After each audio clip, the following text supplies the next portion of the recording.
I am a vocal fan of Buffy the Vampire Slayer, which for a few reasons is an unexpectedly difficult job. There's the Mormon abstinence sparkle vampire starefest, there's Twilight, there's the show's unfortunate and slightly embarrassing to say out loud name, then there's the gothy, depressed stereotype vampire mythology seems to carry with it. Why are you fighting this?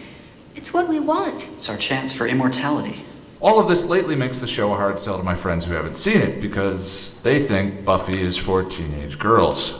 Which, well, it is. But that's certainly not all it is. Like most great entertainment, it can be enjoyed on multiple levels. The point of this video is I'm tired of explaining to my friends why they need to watch this show. I thought I'd just record my Buffy sermon once and for all, and be done with it. Alright, so, in brief, Buffy ran from 97 to 03 and was created by writer-director Joss Whedon. Whedon said he got the idea for Buffy from countless horror movies where the witless blonde wanders into an alleyway and gets eaten by the monster. He thought, wouldn't it be cool if the blonde walked into the alley, the monster attacked her, and she kicked its ass? The show follows Buffy, the latest in a line of young women known as vampire slayers. There's only one slayer at a time, and they've been around for 1,000 years. Each time the present slayer dies, a new one is gifted superpowers for the battle against vampires, demons, and other baddies. Like previous slayers, Buffy is aided by a watcher who guides, teaches, and trains her. Unlike predecessors, Buffy surrounds herself with friends. You're the Slayer, and we're like the Slayerettes. The show's seasons are serialized. Each season has one overarching bad guy called the Big Bad. Buffy ranked 41st on TV Guide's list of 50 greatest shows of all time, second on Empire's 50 greatest shows of all time, and was listed on Time Magazine's 100 best shows of all time. It features some of the greatest episodes of television ever made. So why is it so hard to get people to watch it? Twilight is about a catatonic teenager who falls for a creepy vampire boner that sparkles in the sunshine. Its underlying message is the only thing that matters is finding a man and submitting to him. Edward Cullen stalks What's-Her-Nuts, watches her sleep for months. I like watching you sleep. Do you do that a lot? Just the past couple of months. Corners her, abuses her, and she's totally fine with it. Buffy the Vampire Slayer, on the other hand, is about a girl with superpowers who punches people in the face.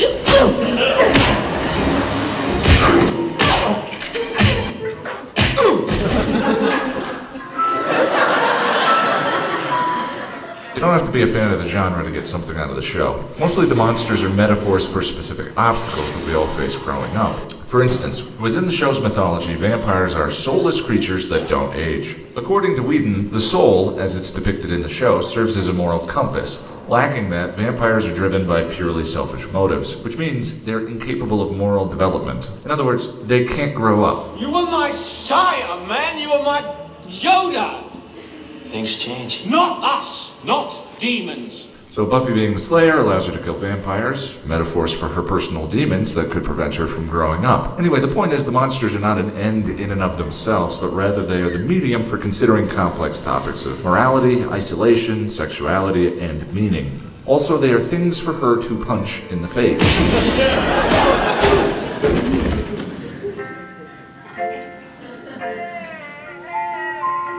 The show started as a mid-season replacement for Savannah, and generally had a small budget. Part of the reason all the season finales feel like series finales until around season 6 is because Whedon was always nervous about cancellation. To me, most shows primarily fall into two categories: cinema and theater. We have different expectations for a movie than we do a play. No one goes to the Merchant of Venice, looks at the stage and says, "This totally doesn't look like Venice, this place sucks." Likewise, not many people question the realism of 6 friends with retail jobs living on a 1,000-square-foot apartment in downtown New York that's missing a fourth wall. Anyone who wants to appreciate any show needs to be able to put production issues aside. Buffy isn't about the monsters, it's about her path to becoming an adult. Besides, are the effects any more egregious than...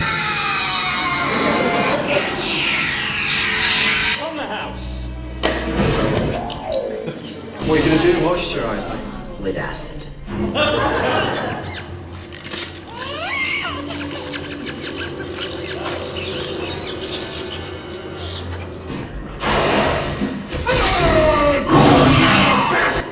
Rest of the book. To serve man. It's my favorite one. It's a cookbook.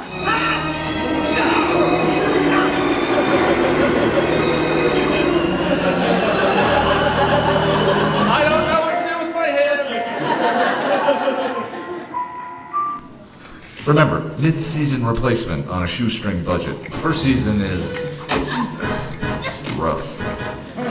Okay, fine. Really, there are only a couple of first season episodes you need to watch. But if you do go that route, I'm working on an episode-by-episode guide, which should be up here soon, if I don't get an attack of the lazy.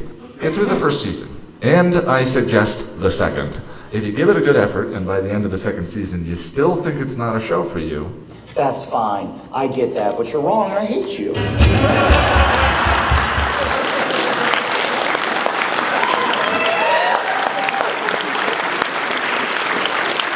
Thanks for coming, everybody. Good night.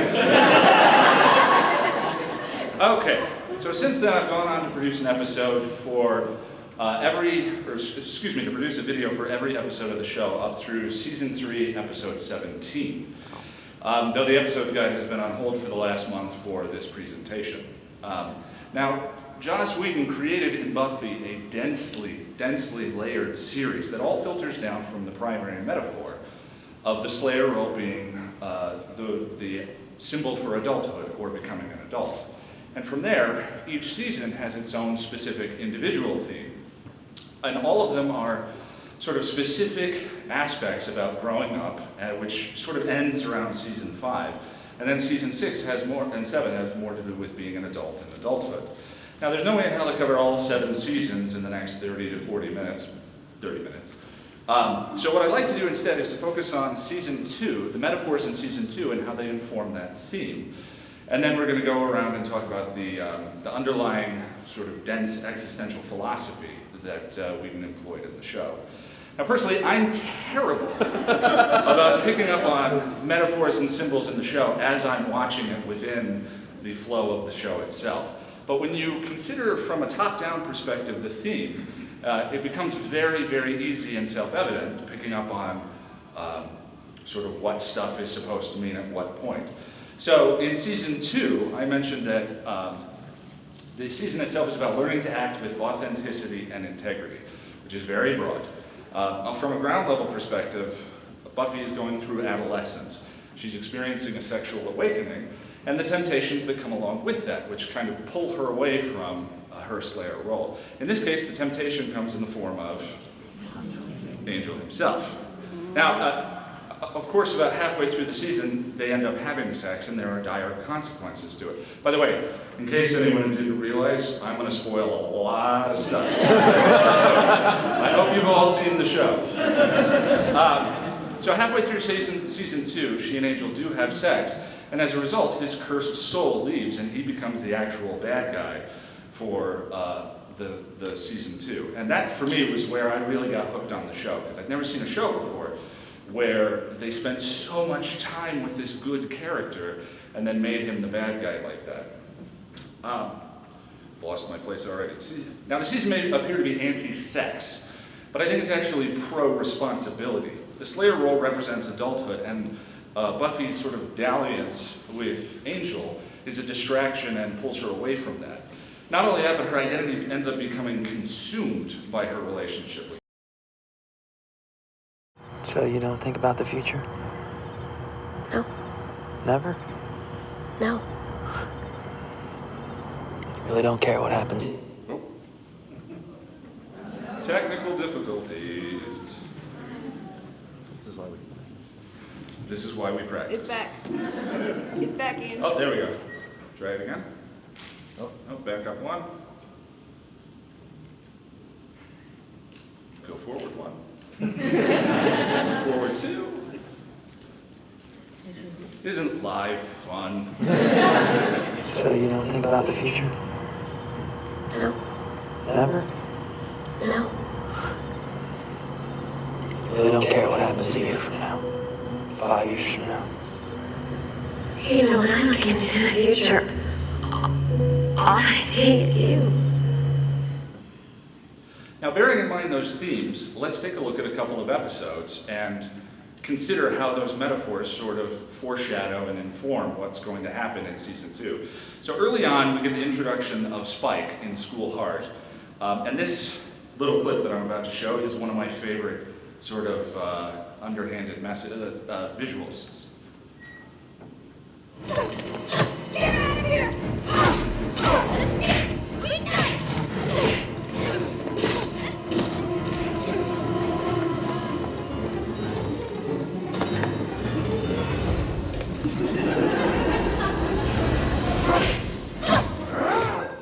bit is so awesome.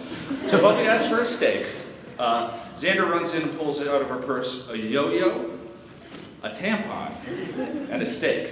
Childhood, adolescence, and adulthood.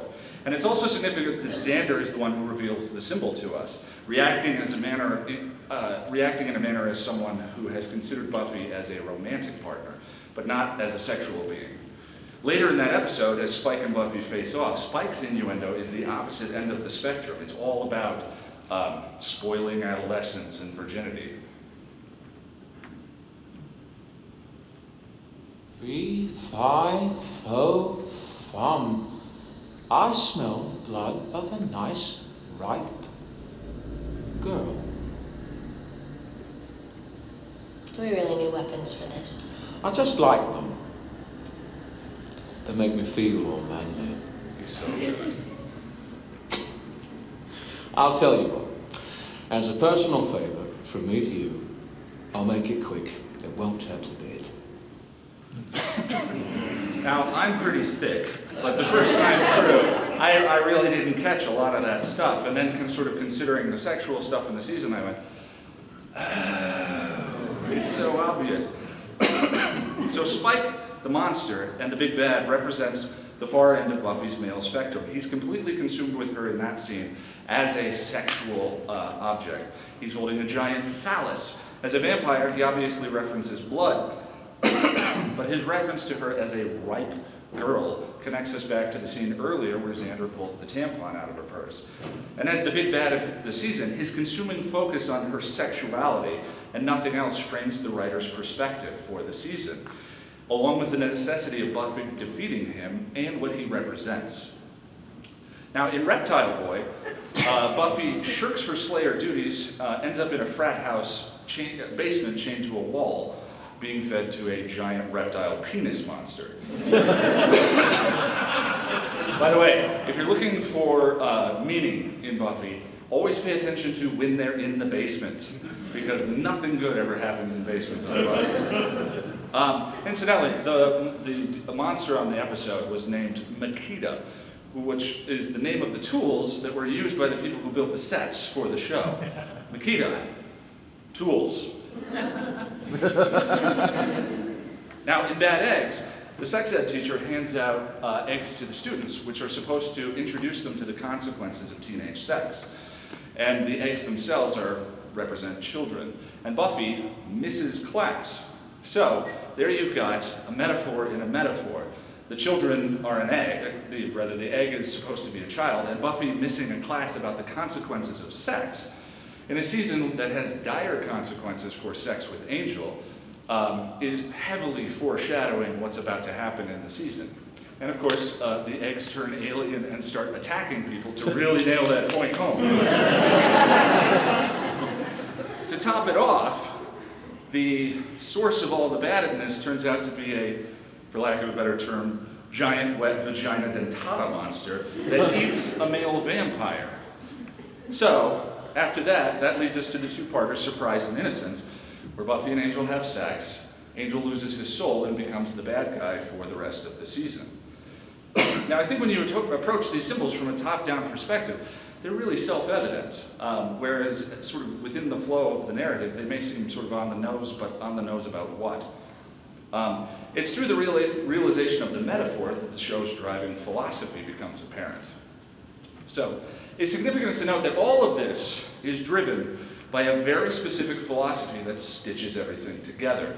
And in season 2, that philosophy is most significantly revealed in an episode that a lot of people, I find, don't pay a lot of attention to. And the episode is Lie to Me.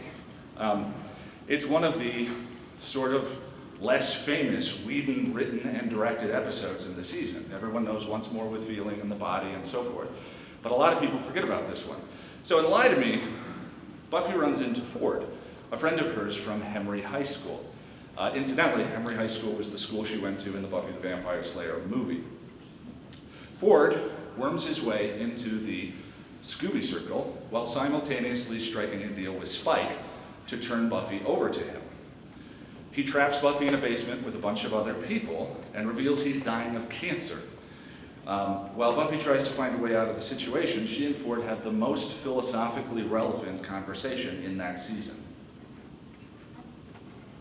Okay, well, you tried vomiting for 24 hours straight because the pain in your head is so intense, and then we'll discuss the concept of right and wrong. These people are sheep. They want to be vampires because they're lonely, miserable, or bored. I don't have a choice. You have a choice. You don't have a good choice, but you have a choice. You're opting for mass murder here, and nothing you say is gonna make that okay. So, while promoting Serenity in 2005, Joss Whedon said he was an atheist and an absurdist. And in the DVD commentary for the Firefly episode, Objects in Space, he said that the book Nausea by Jean-Paul Sartre was the most important book he ever read. Sartre was a key figure in the development of existentialism. So, existentialism in a nutshell.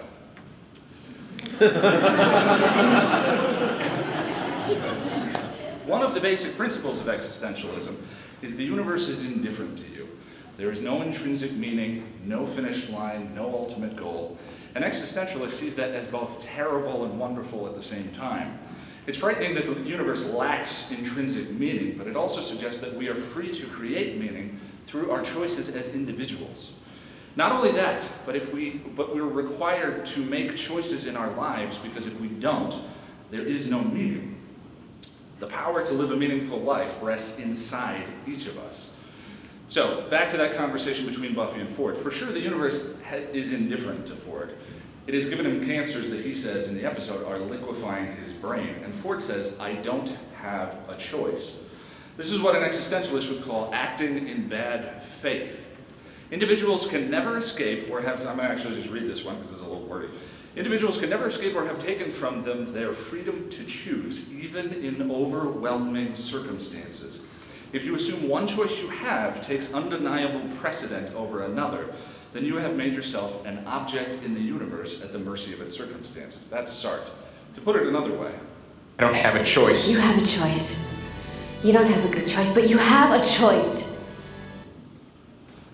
Now let's take that conversation and consider the final episode of season 2.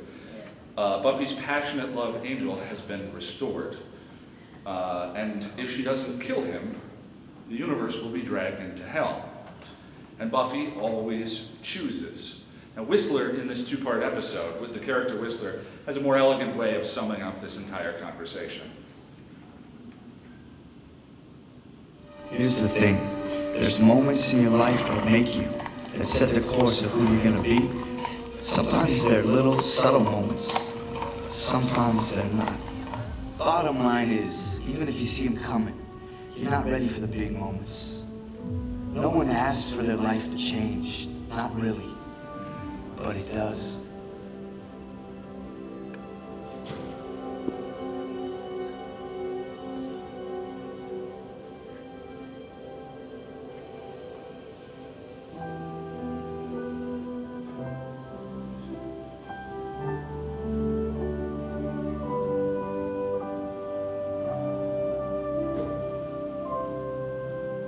So what are we, helpless?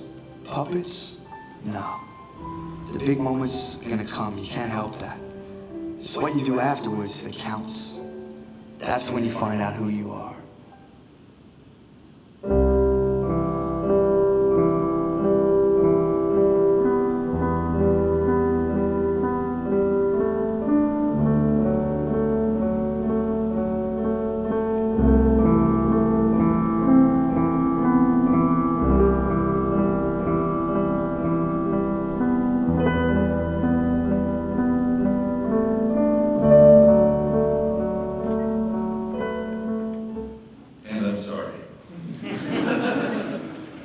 So, that's existentialism, but what then is absurdism? Whedon said he was an atheist and an absurdist.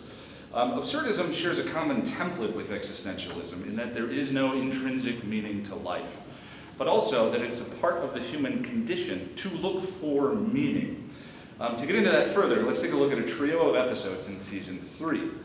The Wish, Amends, and Gingerbread. Thank you. Amends is probably the most important episode of this bunch, so let's start there. In it, Angel is being tormented by a monster called the First, or the First Evil, who is taking the form of all of the people he killed when he didn't have a soul. Angel concludes he'll never be free of his dark half and decides to kill himself. Buffy rushes to find him and discovers Angel on a cliff overlooking town, waiting for the sunrise. Now, the man most principally responsible for contemporary absurdism was Albert Camus, who called the disconnect between the meaningless universe and the insatiable human desire to look for meaning the absurd. And Camus' essay, The Myth of Sisyphus, begins, "There's but one truly serious philosophical problem, and that is suicide. Judging whether life is or is not worth living amounts to the fundamental question of philosophy." Camus postulated three choices to the problem of absurdity and the resulting despair. The first was the leap of faith, believing in something which was unproven or unseen. Now, not necessarily a belief in God per se, though that certainly counts, but blind faith without proof is another. Now, in the episode The Wish, the universe is plunged into this hellscape and nobody remembers what life was like before it happened. But Giles has faith that the universe should be better than it is. Taking an awful lot on faith here, Jeeves. Giles. Kill the bad fairy, destroy the bad fairy's power center, whatever, and all the troubles go away. Yeah, I'm sure it's not that simple, but... The world is what it is. We fight, we die. Wishing doesn't change that. I have to believe in a better world. You trusting fool! How do you know the other world is any better than this? Because it has to be.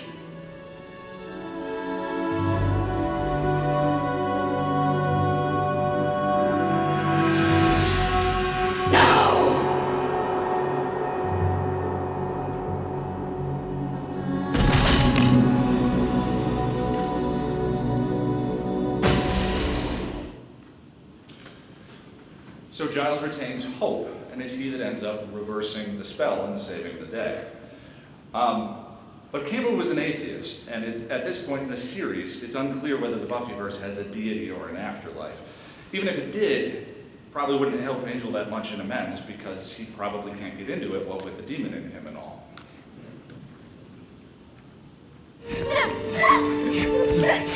Am I a thing worth saving, huh? Am I a righteous man? The world wants me, God. And in that episode, Amends, he chooses suicide and doesn't necessarily undo the choice. He's saved at the end of the episode by the magical snowstorm. He never decides to come down from the hill. But in the next episode actually brings us to Camus' final choice. And by example, he used the myth of Sisyphus. Sisyphus was a man condemned by the gods to push a rock up a hill. And just before the rock would reach the top, it would roll back down to the bottom and he would go and get it. Forever. And here, at the top of a hill in Sunnydale, Angel's rock has figuratively rolled back down to the bottom. And he has the choice of whether or not to go and get it, or to stand at the top and watch the sunrise. Now, Camus' answer was to embrace the absurdity that arises from being an entity who hungers for meaning in a meaningless universe, and to continue the hunt for it regardless. By embracing things as they are, we free ourselves from the despair over how they are not. By embracing the search for meaning regardless, one can be happy, gradually developing meaning from the search alone. Is Sunnydale any better than when I first came here? Okay, so I battle evil, but I don't really win. The bad keeps coming back and getting stronger. I do know it's important to keep fighting. I learned that from you. But we never win. Not completely. Never will. That's not why we fight. We do it because there's things worth fighting for. We never win, but that's not why we fight. Of Sisyphus, Camus wrote, "It is during the return to go and get the rock. It is during that pause that Sisyphus interests me. That is the hour of consciousness. At each of those moments when he leaves the heights and gradually sinks towards the layers of the gods, he is stronger, superior to his fate. He is stronger than his rock. Buffy, please. Just this once. Let me be strong. Strong is fighting. It's hard, and it's painful, and it's every day. It's what we have to do, and we can do it together. And those are Camus' three choices. In those trio of episodes, Whedon sort of lays this philosophical blueprint that persists through the rest of the series.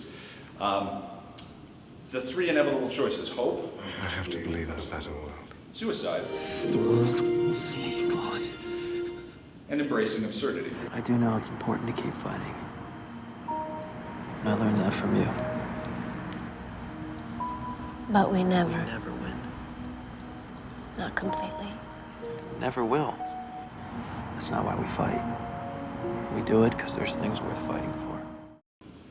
Now, in doing some research for the episode guide, I was reminded of a quote by Stanley Kubrick. In an interview, Kubrick was asked if he believed life was purposeless, how is it also worth living? He responded, "The very meaninglessness of life forces a man to create his own meaning. Children, of course, begin life with an untarnished sense of wonder, a capacity to experience total joy at something as simple as the greenness of a leaf.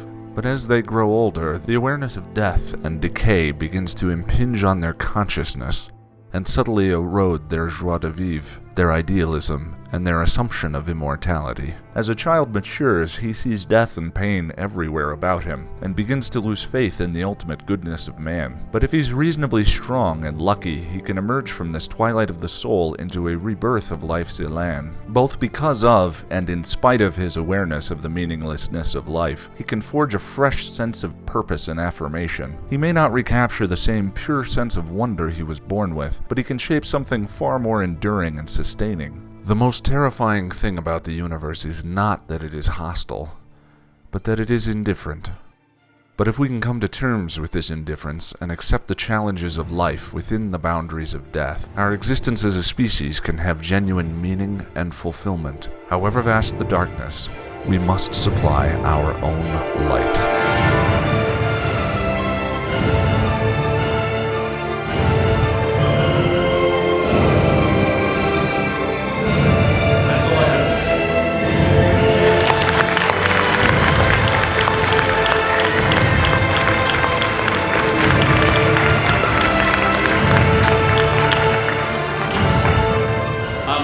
If there are any questions, by all means, we do have plenty of time left, and I could show some episode reviews from the channel. Yes? So my question, I actually have just recently started watching Buffy. Yeah. But one thing that, one conversation that I've had is, so Angel, once he experiences that ultimate moment of happiness or bliss with Buffy, Right. in coitus, Yeah. I got to say coitus. he loses his soul. Right. And so, I mean, it seems like the whole like the theme of sex is very purposefully chosen for as an avenue. But I know my boyfriend and I talked about the fact that you can experience true moments of bliss with the person that you love. Yeah. Outside of it, so could we argue that he has already experienced that level of bliss and happiness with Buffy in their friendship and their affection and their love that isn't necessarily always manifested physically? Well, you're asking, is sex sort of the prerequisite for him losing his soul? Yeah. No, I don't think so. And the evidence for that is that in Angel, the series, he actually has sex with his long-term wolfy girlfriend. And also, there's an episode where in a coma, in a spell, a wizard runs him through the process of perfect happiness psychologically without actually physically incurring anything. So I think it's very muddled because I think season 2 is as much about adolescence and sexual awakening as it is about Angel's curse. And Joss Whedon was a script doctor and said that they sort of painted themselves into a corner a little bit with the curse. This is in the, I believe it's the Innocence DVD commentary, where he talks about he kind of found this way out with the curse itself, and it drives me crazy because, as an example on the channel, I talked about what if Engel were a huge soccer fan? You know, he's from Ireland, and Ireland won the cup in 1980 something. So he's in a bar, they're running towards the goal, they score, and Angel's lost his soul. The curse itself is a little, I mean, Whedon has said that he'll gladly break continuity in order to get at the core of an emotional truth. And sometimes on the show, that's more important than, I mean, we as hardcore fans want everything to make sense, and I headcanon the crap out of the show, especially on the channel. If you like doing that, come check out the channel. But there are some inconsistencies with that are just kind of hard to get around. I mean, perfect happiness, it's very vague. But no, I don't think it's just tied to sex. Yes? I know she's saying that it could be sex, but, sorry, spoilers. He actually ends up sleeping with Darla and keeps his soul. Right. Yeah, that's another example. So there's. Wasn't that like perfect misery though? Well, yeah. I think that's what he said. He does call that perfect misery, yeah. It's not sex with anybody, it's sex with Buffy. So I'm saying that like his happiness with her. Yeah, sex with his true love, which to him is sort of the consummation of that intimacy and passion and all of that. So But it makes sense. The series is old enough that society, that was more the thing of go through the long relationship, consummate. Yeah. To the Tinder generation, that's got to be like, whoa. Well, and I mean, in fairness, Buffy goes to college. True. And has that mindset to some degree, and it doesn't pay off very well in the end. So, and then there's season 6. Yeah. Any other questions? Yes. So you said on the channel that you think that Angel's turning into Angelus affected the characters more deeply than Willow turning into Dark Willow. Okay. You did. Did I? Yeah. I had my question for 3 days. Anyway, why do you think? How do you think that those two instances affect the characters differently, and also like Illyria? How do you think that? Oh, Illyria is. Do you think that that's like affects the characters on Angel more deeply than Angel's turned into Angelus? Well, I hope I wasn't drinking when I said that, but then that makes sense then.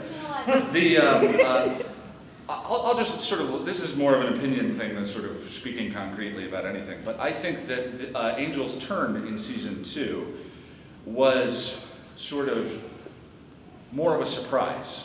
I'd never quite seen a television show do something like that. And I have some issues with the drug metaphor in season 6. Now again, it's a question of, do I value the emotional truth of it more than I do the continuity of it, the fact that Giles convinced Willow to do spells on regular occasions, and to sometimes push her limits and so on and so forth. There are other issues with that, and I haven't written the season 6 guide yet, so I haven't done all of my research.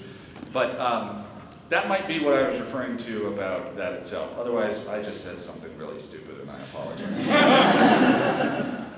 So I like your overall theme. I think that's a fit to somebody who's been attached to the series from the beginning. I've seen it many times, but I think what for me is missing is that it's not just those themes that we talk about, but that uniquely she's a woman experiencing these novel gender implications of the storylines.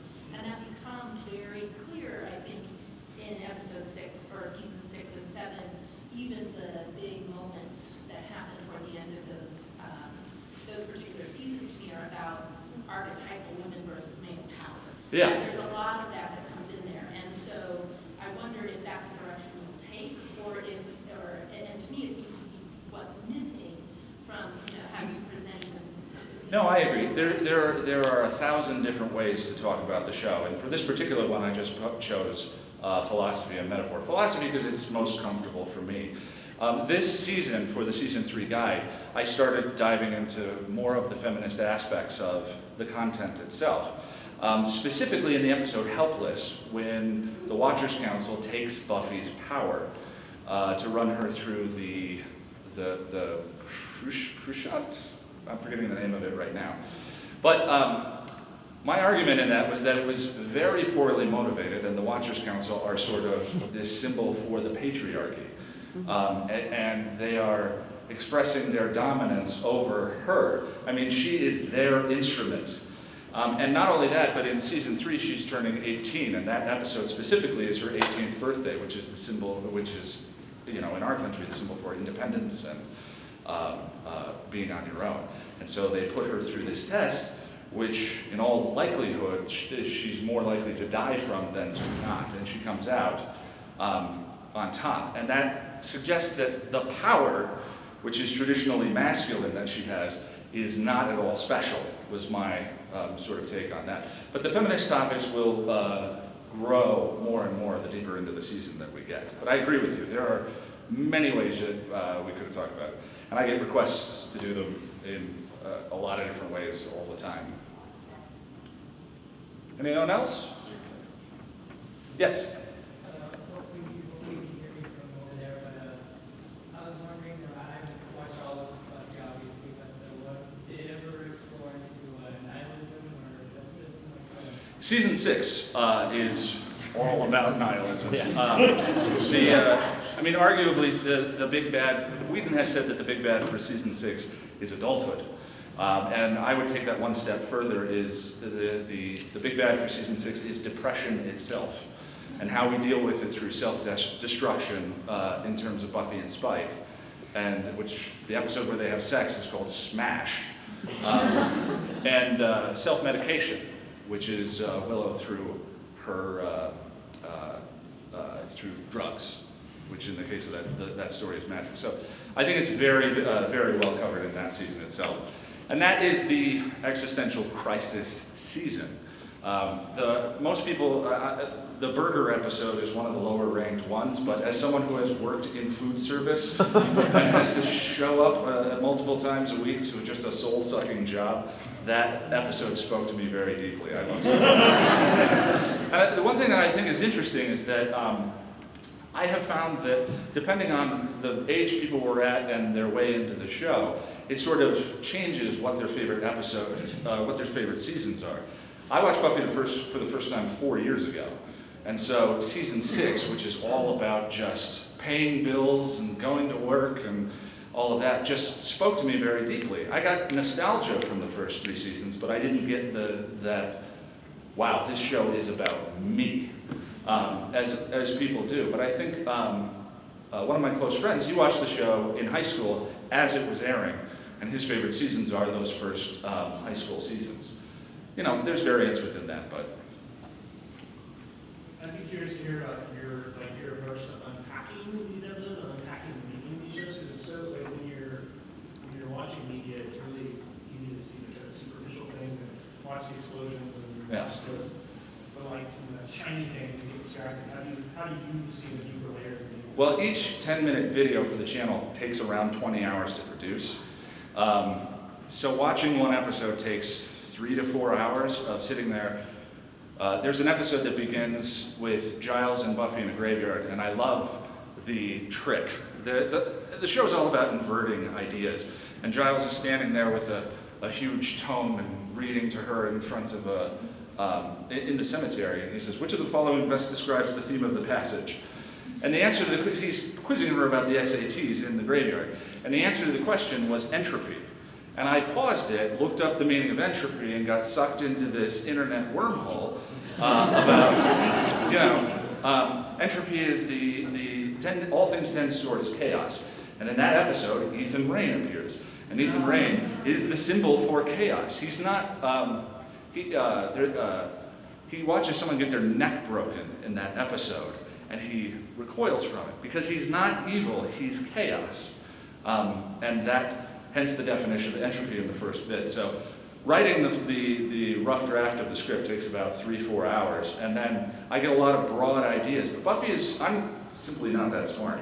Buffy is one of the most written about television shows in history because of all of this stuff. And so I get broad points, and then I research, and I research, and I refine, and I research, and then I throw in as many penis jokes as possible, and record the voiceover and go and edit. And then source appropriately. If you look into the descriptions, if you're looking for extra reading about the show, all of the video descriptions have sources that I've used for the episodes themselves. Anyone else? All right, perfect. Thank you for coming.